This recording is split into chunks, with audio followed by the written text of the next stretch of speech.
Hello, and welcome to a new series, this time focused on the moon. Please subscribe to the channel, share this video and any within the series with your friends and loved ones. Comment beneath, like the video, and turn on the notification bell so you can hear when I release new things. Please send me an email if you would like to have a personal reading of your birth chart.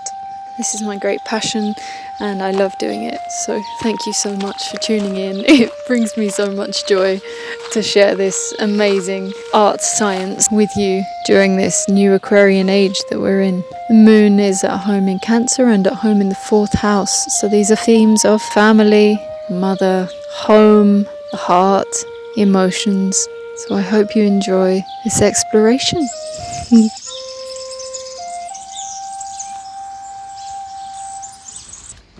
Hello, Moon in Aquarius. So we are almost at the end of the cycle of the zodiac and we come to the sign of Aquarius. Aquarius usually ruled by Uranus, deep space body, and yet here we have the moon, something very, very close to home. So this also applies to you if you have the moon conjunct Uranus or the moon in the 11th house.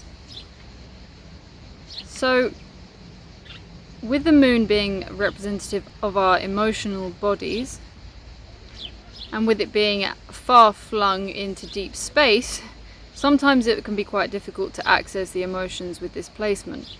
And it takes some time, and it takes some time alone, away from other people.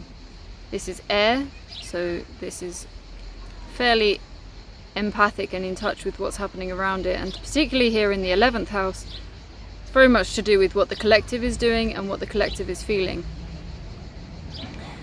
It can be too many emotions to deal with and it can be very easy to disassociate with anything Aquarius, but particularly with the moon. Very easy to just cut it all off. Now there is some mastery to be had here, and this is similar to the Capricorn one, but with less wounding, because perhaps you have had a Teflon quality to you where nothing can stick, and you've sort of been able to be the observer from childhood and not be too identified with things. But it really depends on how much is going on in the rest of your chart. This is the thing with air, it's fuel and it fuels the fire and it can create bubbles and it can make you feel very uncomfortable if you're wet. And when it's fixed air, this is something that's really difficult for us to comprehend. You know, in terms of an energetic mode, Aquarius is fixed air. So the best way I could represent that when I was doing my paintings of the zodiac was to represent it as big balls of gas, you know, planets that look like they're stationary and fixed in space. They're not. They're moving, rotating, spinning, orbiting within something else that's itself spinning, orbiting, the Milky Way, within a universe which is full of miniature universes inside of a multiverse. It's never stationary. So fixed air is it's a false friend. It's not true. And if air as well is related to the mind and to thought, then it's really not healthy and it's not very logical to have a fixed mind that doesn't shift. And with the emotions being fixed in this way, there can be a kind of like a record, and it has a lot to do with technology, Aquarius. So it can be like a record that is scratched and skipping and kind of not flowing as it could do. It's very much to do with the future and very much to do with where we're heading in terms of a society and a collective, and maybe at times you feel really able to be in that very utopian space and kind of seeing the future potential and feeling it and feeling excited about that. That's one really good thing about this placement, is being able to kind of whatever to the past and say whatever to the fleeting things that other people maybe pick up on with their emotional states, and you're able to just hone in on that idealized future and then feel that sensation of what that will be like. That's great. That's like feeling through, it's like praying through emotion and through feeling. but it can become addictive, and you can get stuck there if you're not willing to also do the necessary work of emotional clearing, which everybody has to do, because emotions have been so looked down upon and so shunned and so silenced. And as in the Capricorn's case, it's probably been quite easy for you to kind of turn them off, and then they start coming out in perverse and strange and weird ways later on down the line when you don't necessarily want them to. And this can be a lot of anxiety, and this can be a lot of, because we're not deep space bodies, we are little moon humans, we're moony sunny humans, and Uranus is a big old planet that's fairly newly discovered for us to then have ruling us, as the moon in a sign like Aquarius will tend to do. It will pick up that Uranian energy and then try to transmit that through a moon-like structure, and it's very confusing. And sometimes it can be easier just to identify with the kind of standardly emotional cancers and people like this in our environment that seem to have something much closer to home to engage with, something much more tangible. What you feel as an Aquarius moon is something kind of too big to handle, and it does tap into that really, really deep pain that the whole earth feels. And many people with this placement will have felt that at some point and then jump back from it, not willing to feel that. I'd rather have a story I can attach to, I'd rather have something small. But really, the stories are different, the pain is the same. And when you can see that, then you realize whatever pain you're feeling, whatever pain the smallness of a Cancer is feeling, it's the same. It's the suffering of the universe, and it's the suffering of not understanding where we come from, not understanding why we're here, and not understanding how we could live a much better and happier life, and just sort of settling for things as they are, not realizing we can change the world by changing our minds, by changing our hearts, by not avoiding these things, but by really confronting them and feeling them. And it's the same that goes for every moon, where it's sometimes an inconvenient part of the chart because it's so erratic and volatile and all over the place and messy and not confined, and it's a watery thing that's just moving all the time. And it has to be appreciated for what it is, which is not something very logical and not something very able to be boxed up neatly, something to be experienced in your skin. So I'm not sure how to relay the message to say, yes, zoom out and see things from a wider perspective as you naturally do, but at the same time know that you are really a part of that, and you're not disconnected, and you're not something separate and something just looking through a screen. Sometimes Aquarius can feel like they're looking down on the past from the future, as if like, whoa. And it's good not to identify with what you see happening, but it's also important not to develop an ego that is separate from all of that, kind of separating yourself from the whole.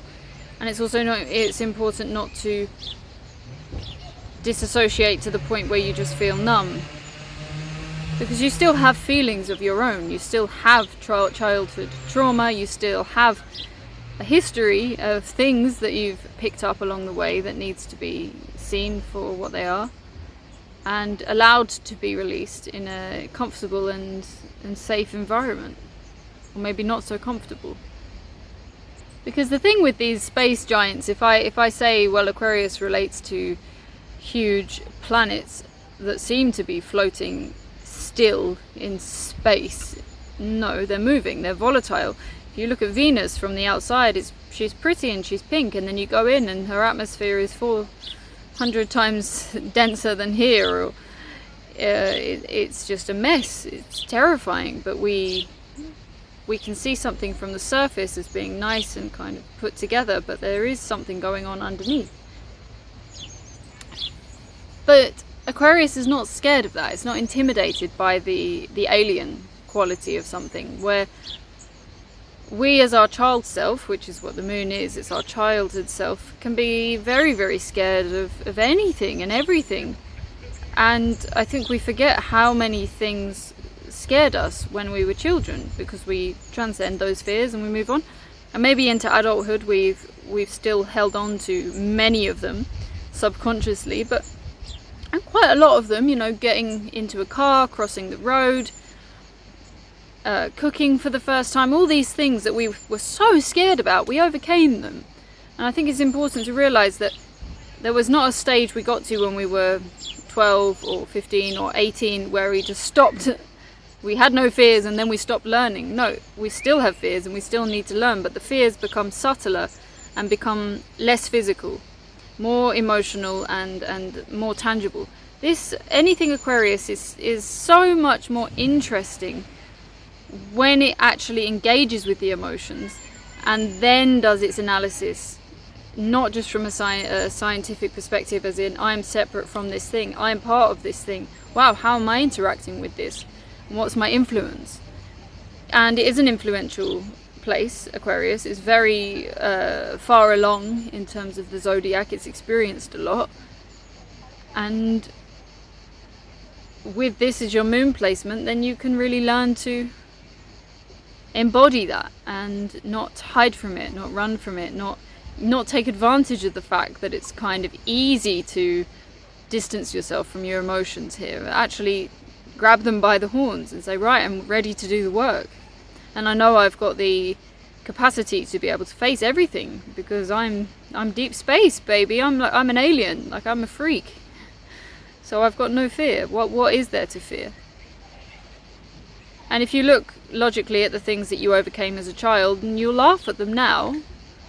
And that can also be said for things that we would never think possible now, confronting family members before they die, or telling someone you love them when you're not opening your heart. The moon is to do with the heart as well, and perhaps in Aquarius there's I'll open the door just ajar, just so far, not too much, not going to let anyone come in enough to hurt me, because I have the emotional intelligence to know that I don't want to get hurt, I don't want to go down that route. But there's a truer emotional intelligence, which is I won't allow myself to be taken advantage of or manipulated or led down the road that believes that I'm not enough. I am enough, and I'm more than enough on my own. So if I'm more than enough, then maybe I can share some of that with someone else and stop protecting my heart so much. There's something with the Aquarius being so brilliant and then holding it in that's really sad. And it really, at this time that we've got the precession of the equinoxes shifting into Aquarius on a global scale, this is the archetype where it's under the spotlight. It's really it's having its time to shine with the internet, with the information age, with the era of just really far out communication and technological advances that we could never have dreamt of before coming to be completely normalized and everywhere. And the growth is exponential. And this can be how you deal with emotional work as well. Like, there's nothing to say that it has to take forever. And in fact, if you're able to feel, experience and be with the emotion and not identify with it, then you're working that Aquarius moon to your advantage and to the advantage of everyone around you, because you're being the leader, and you'll probably come through the gate of the dark night of the soul far faster than someone else who really needs to sit with these emotions and feel them for long periods of time. With the air, it's easier to let them blast through you, but it's hard to say which is worse, sitting with an emotion and letting it drip through you bit by bit to process it in that way, or just letting it rip right through you and rip you open. And for me, in my personal experience, that's been the fastest way and the most effective way. And perhaps this is what benefits you most as well, because otherwise generally there's a holding off, and then nothing is allowed to. It's like trying to hit a high note and then going for the safe, just playing it safe, the safe note. Like, why not just reach for the stars, because that's where you are. And that's sort of why you're here, is to to show us how it's done. Yeah. So it's one of those cases where it's potentially got one of the biggest disassociations and repressions of emotions, and then also the highest chance of being able to process through them, because really you don't need to get lost in the story about your parents or your siblings or your financial status or anything to do with your childhood, because you can just see that it's just pain. It's just the pain that man has been experiencing since the dawn of time, just in various different flavors and masks, and it just has to be felt and accepted and allowed to flow out and go to its rightful home, where it will be transmuted into something else. This is the great thing about Aquarius, it's the ultimate transmuter, along with Scorpio. But yeah, Scorpio is this watery plug hole, and Aquarius is this twisting tornado. So yes, please contact me if you have any more questions, because this is a very interesting placement, and one that is also very individual to the person based on what you've had around you and what else you have happening in your chart. So yeah.